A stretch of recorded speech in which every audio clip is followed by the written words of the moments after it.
ಪಶ್ಚಿಮ ಘಟ್ಟ ಪ್ರದೇಶದಲ್ಲಿ ನಿರಂತರವಾಗಿ ಮಳೆ ಆಗ್ತಾ ಇರೋದರ ಪರಿಣಾಮ ಕೃಷ್ಣಾ ಭೀಮಾ ನದಿಯ ಒಡಲುಗಳು ಕೂಡ ತುಂಬೋದಕ್ಕೆ ಸ್ಟಾರ್ಟ್ ಆಗಿದೆ.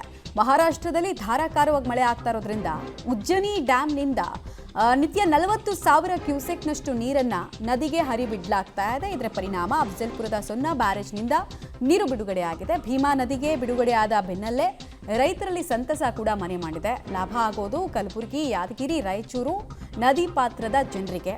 ಬೆಳೆದ ಬೆಳೆಗಳು ಒಣಗ್ತಾ ಇದೆ ಅಂತ ಹೇಳಿ ಅಸಹಾಯಕತೆಯನ್ನು ವ್ಯಕ್ತಪಡಿಸ್ತಾ ಇದ್ರು ಜನ. ಬಟ್ ಈಗ ಪ್ರಕೃತಿ ದತ್ತವಾಗಿ ವರ ಸಿಗ್ತಾ ಇದೆ.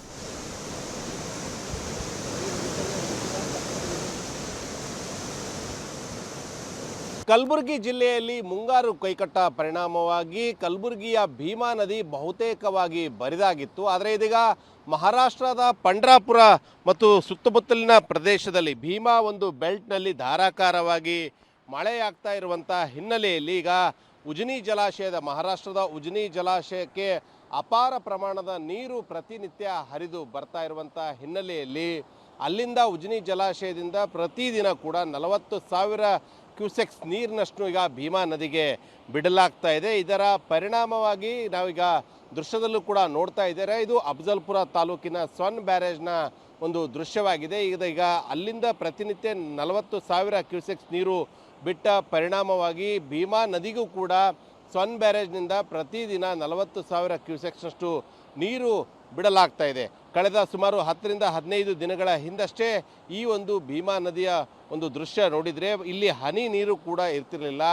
ಜಾನುವಾರುಗಳು ಏನಂದರೆ ಹನಿ ನೀರಿಗಾಗಿ ಕಿಲೋಮೀಟರ್ ಗಟ್ಟಲೆ ಸಂಚರಿಸುವಂತಹ ದೃಶ್ಯಗಳು ಸರ್ವೇ ಸಾಮಾನ್ಯವಾಗಿ ಕಂಡು ಬರ್ತಾ ಇತ್ತು. ಅದರಲ್ಲೂ ಕೂಡ ಭೀಮಾ ನದಿಯನ್ನೇ ನಂಬಿದಂತಹ ಕಲಬುರಗಿ ಜಿಲ್ಲೆಯ ಜವರ್ಗಿ ಆಗಿರ್ಬೋದು, ಚಿತ್ತಾಪುರ ಮತ್ತು ಈ ಒಂದು ಭಾಗದ ರೈತರು ಮತ್ತು ಸುತ್ತಮುತ್ತಲಿನ ಅಕ್ಕಪಕ್ಕದ ಗ್ರಾಮದ ಜನರು, ಅದೇ ರೀತಿಯಾಗಿ ಯಾದಗಿರಿ ಮತ್ತು ರಾಯಚೂರು ಜಿಲ್ಲೆಯ ಭೀಮಾ ನದಿ ಪಾತ್ರದ ಜನರಿಗೆ ಹನಿ ನೀರಿಗೂ ಕೂಡ ಪರದಾಡ್ತಾ ಇದ್ರು. ಆದರೆ ಸದ್ಯ ಮಹಾರಾಷ್ಟ್ರದಲ್ಲಿ ಉಂಟಾದಂತಹ ಧಾರಾಕಾರ ಮಳೆಯಿಂದ ಈಗ ಭೀಮಾ ನದಿಗೆ ಜೀವ ಕಳೆ ಬಂದಿದೆ ಅಂತ ಹೇಳ್ಬೋದು. ಹೀಗಾಗಿ ಈಗ ಎಲ್ಲಿ ನೋಡಿದರೂ ಕೂಡ ಭೀಮಾ ನದಿಯನ್ನು ಇಷ್ಟು ದಿನ ಬರಿದಾಗಿತ್ತು, ಈಗ ಬರಿದಾದಂತಹ ಭೀಮೆಗೆ ಈಗ ಜೀವ ಕಳೆ ಬಂದಿದೆ. ಇದರ ಪರಿಣಾಮವಾಗಿ ಪ್ರತಿನಿತ್ಯ 40,000 ಕ್ಯೂಸೆಕ್ಸ್ನಷ್ಟು ನೀರು ಏನೋ ಬಿಡಲಾಗ್ತಾ ಇದೆ. ಆದರೆ ಇಲ್ಲಿರುವಂತಹ ಜನರ ಒಂದು ಪ್ರಮುಖ ಬೇಡಿಕೆ ಏನಂದರೆ, ಹೀಗೆ ಬಂದಂತಹ ನೀರು ನೇರವಾಗಿ ನದಿಗೆ ಏನೋ ಬಿಡಲಾಗ್ತಾ ಇದೆ. ಆದರೆ ನದಿಗೆ ಬಿಟ್ಟಂತಹ ನೀರನ್ನು ಬೇರೆ ಬೇರೆ ಕಡೆ